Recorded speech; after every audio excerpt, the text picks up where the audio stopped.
भारत के खेल में सियासत लाने की आग ने क्रिकेट को फिर जला दिया। भारतीय दबाव पर इंटरनेशनल क्रिकेट काउंसिल ने बांग्लादेश को T20 वर्ल्ड कप से बाकायदा तौर पर निकाल दिया।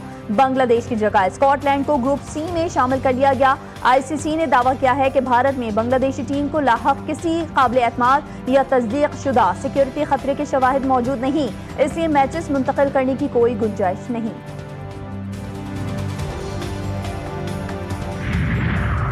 पाकिस्तान T20 वर्ल्ड कप खेलेगा या नहीं, फैसला हुकूमत करेगी। चेयरमैन पीसीबी मोहसिन नकवी का दो टोक पैगाम। लाहौर में मीडिया से गुफ्तगू में वाज़ेह कर दिया कि पाकिस्तान की शमूलियत का फैसला वज़ीर-ए-आज़म की वापसी पर होगा।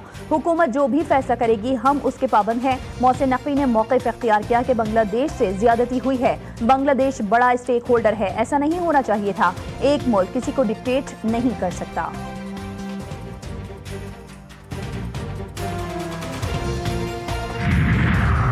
और हुकूमत का PIA के बाद एयरपोर्ट्स की निजकारी का फैसला। इस्लामाबाद, कराची और लाहौर एयरपोर्ट्स की आउटसोर्सिंग की जाएगी। तीनों एयरपोर्ट्स की आउटसोर्सिंग ओपन बिडिंग के जरिए होगी।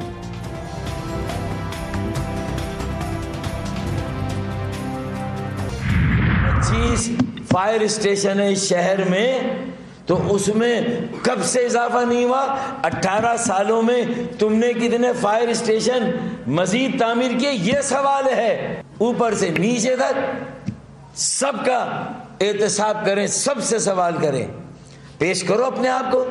हमने तो पेश किया, हमने तो कहा करें, और जब ये सवाल करें तो कि ये सियासत कर रहे हैं। ये तो इसका मतलब है कि तुम्हारी दाढ़ी में कोई तिनका है, तुम कोई बात छुपा रहे हो। उन सवाल के जवाब दो। पूछा कुछ जा रहा है, बता कुछ रहे, ये कोई बात है?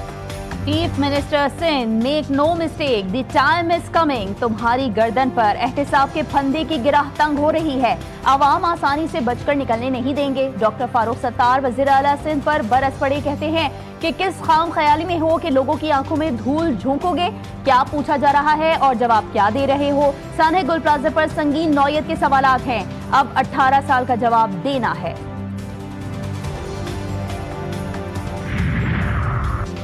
कराची के अवाम हिसाब मांग रहे हैं। फसीह बलीग उर्दू इस्तियारे और सियासी बयानात हकीकत को दफन नहीं कर सकते। फारूक सत्तार की प्रेस कॉन्फ्रेंस पर सीनियर वजीर शर्जील मेमन का रद्द-ए-अमल। कहा, गुल प्लाजा जैसे सानहात किसी एक दिन की गफलत नहीं बल्कि दहाइयों पर मुहित गलत फैसलों का नतीजा हैं।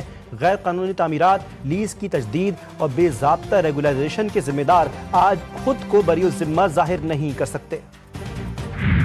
सानह गुल प्लाजा में लापता अफराद की तादाद कितनी है? डिप्टी कमिश्नर साउथ ऑफिस का अमला कशमकश का शिकार। एक बार फिर लापता अफराद की लिस्ट अपडेट करके आवेजा कर दी गई। लिस्ट के मुताबिक लापता अफराद की तादाद 82 है। उम्र और घर के पते, अहले खाना के नाम, नंबर्स, तस्वीर और शनाख्ती कार्ड्स की तस्वीर भी शामिल हैं। लापता अफराद में 11 साल से लेकर 70 साल तक के मर्द और खवातीन और बच्चे शामिल हैं। सानह गुल प्लाजा के बाद भी सिंध हुकूमत और मुताल्लिका इदारों की मुसलसल मुजरिमाना गफलत बेनकाब। कराची के मसरूफ तरीन तजारती मरकज आज भी फायर सेफ्टी के बुनियादी निज़ाम से महरूम।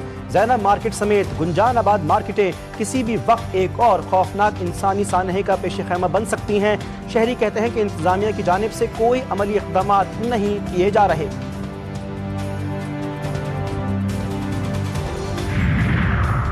पंजाब हुकूमत कराची के गुल प्लाजा जैसे सानहे से बचने के लिए अलर्ट। लाहौर को 3 जोन्स में तकसीम करके बिजली की तारें अंडरग्राउंड करने की तजवीज़। वज़ीर आला पंजाब मरियम नवाज शरीफ कहती हैं बिजली के बेहंगम और कातिल तार इंसानी जानों के लिए मुस्तकिल खतरा हैं।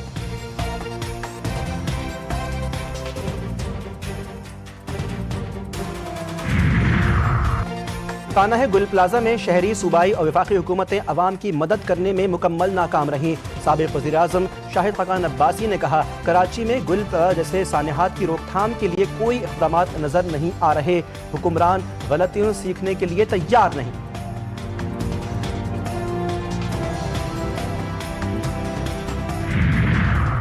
नए सूबे बनने में कोई हर्ज नहीं है, खौफजदा नहीं होना चाहिए। वज़ीर दिफा ख्वाजा मोहम्मद आसिफ की मुल्क में नए सूबे बनाने की हिमायत। लाहौर में थिंक फेस्ट से गुफ्तगू में वाज़ेह कर दिया कि 18वीं तरमीम के तहत इख्तियारात निचली सतह पर मुंतकिल नहीं किए गए। हम बल्दियाती निज़ाम मौसर तरीके से लागू करने में नाकाम रहे। 18वीं तरमीम को ढकोसला कहा तो लोगों को बुरा लगा। वाज़ेह कर दिया कि पाकिस्तान की बका लोकल गवर्नमेंट में है। इख्तियारात निचली सतह पर ना मुंतकिल करना अवाम से धोखा है। दुनिया भर में मौसमी तब्दीली के असरात नुमायां। पाकिस्तान में गैर मामूली बर्फबारी का नया रिकॉर्ड। सवात में 16, करक के पहाड़ों पर 25 साल बाद बर्फबारी। अटक में 40 और भक्कर में 42 साल बाद जालाबारी रिकॉर्ड। बलूचिस्तान नोशगी के रेगिस्तान में भी बर्फ पड़ी। कोयटा में दर्जा हरारत -13 तक जा पहुंचा। घरों की टंकियों और नलों में पानी भी जम गया।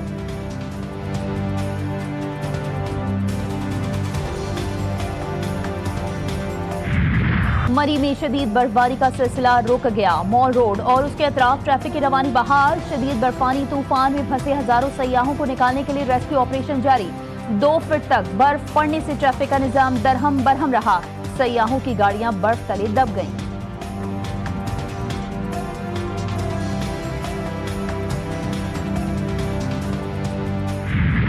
मुल्क भर में कड़ाके की सर्दी लोगों के दांत बजा दिए। बाज़ इलाकों में अब्र रहमत की बरसात। खैबर पख्तूनख्वा के बेशतर अजला में बादल बरसने की पेशगोई। बलूचिस्तान में शदीद ठंड से शहरी घरों में महसूर। कल्लात और ज़ियारत में दर्जा हरारत -11 रिकॉर्ड। इस्लामाबाद, लाहौर, पेशावर में भी सर्दी ने अपना रंग जमा लिया।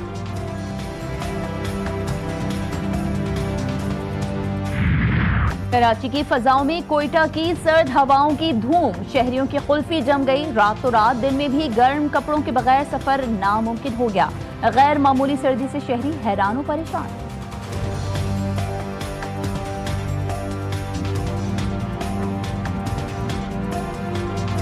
सर्दी को एंजॉय तो बहुत अच्छी तरह कर रहे हैं माशाल्लाह से, क्योंकि पहले कभी सर्दी आती नहीं थी और अगर आती थी तो बस एक लम्हे के लिए आती थी फिर गायब हो जाती थी। ऐसा लग रहा है जैसे अपने गांव में हूँ। कराची में भी ऐसी सर्दी है जैसे इधर बदीन शहर में भी ऐसी सर्दी है गांव में। बहुत अच्छे लग रहे हैं, होनी चाहिए सर्दी तो, क्योंकि 8-9 महीने तो गर्मी में हम जलसते हैं, तो कुछ महीने में अगर ये सर्दी भी हो जाए तो अच्छी बात है।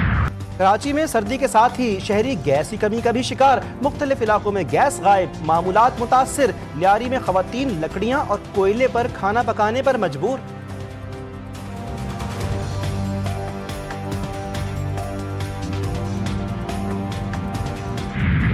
कराची में 100 से ज्यादा बच्चों से ज्यादती के मुल्जिमात से तफ्तीश में तहलका खेज इंकशाफात। मुल्जिमान कराची में ही नहीं पंजाब में भी ज्यादती के मुकदमात में नामजद थे।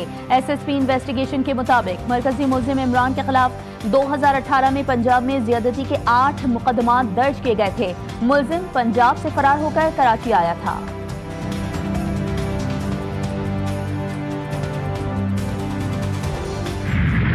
लाहौर में शेर के हमले का एक और वाकया। निजी फार्म हाउस में शेर ने 8 साला बच्चे पर हमला करके बाजू चबा लिया। डॉक्टर्स को बच्चे की जान बचाने के लिए बाजू काटना पड़ा। मुल्जिमान गिरफ्तार। इससे कबल भीकेवाला में भी शेरनी ने बच्ची पर हमला करके उसे जख्मी किया था।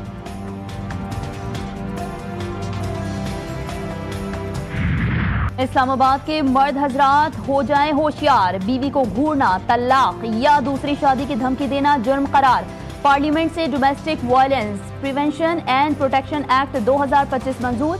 बीवी को मर्जी के बगैर घर में दीगर अफराद के साथ रखना भी जुर्म करार। 3 साल तक कैद हो सकती है। बच्चों या दीगर अफराद को गाली देने वाले को भी सजा होगी। कानून का इतलाक सिर्फ इस्लामाबाद पर होगा। पाकिस्तान और सोमालिया के दरमियान सिफारती पासपोर्ट पर वीजा फ्री मुआहिदा तय। सोमाली वजीर दाखिला का 35 साल बाद पाकिस्तान का पहला सरकारी दौरा। सदर आसिफ अली जरदारी से मुलाकात। 2 तरफा ताल्लुकात मजबूत बनाने का अज़्म।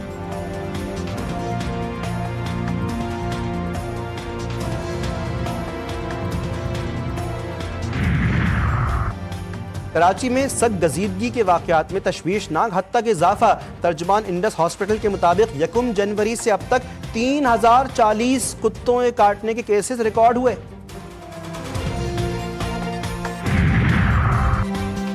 हैदराबाद के करीब मेहरान हाईवे पर कार और ट्रक में खौफनाक तसादुम। 2 सगे भाइयों समेत 8 अफराद जान की बाजी हार गए। मुतासरा खानदान ठट्ठा में शादी की तकरीब से वापसी हैदराबाद जा रहा था। ट्रक ड्राइवर को हिरासत में ले लिया गया।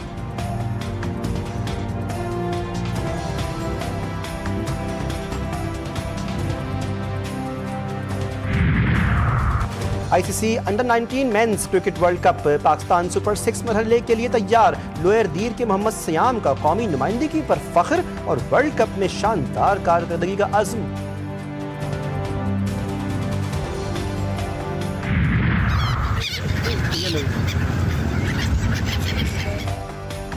और सर्द मौसम में साइबेरिया के हसीन मेहमान परिंदों ने हैदराबाद का रुख कर लिया। फलैली नहर हिजरत करने वाले परिंदों का मस्कन बन गई।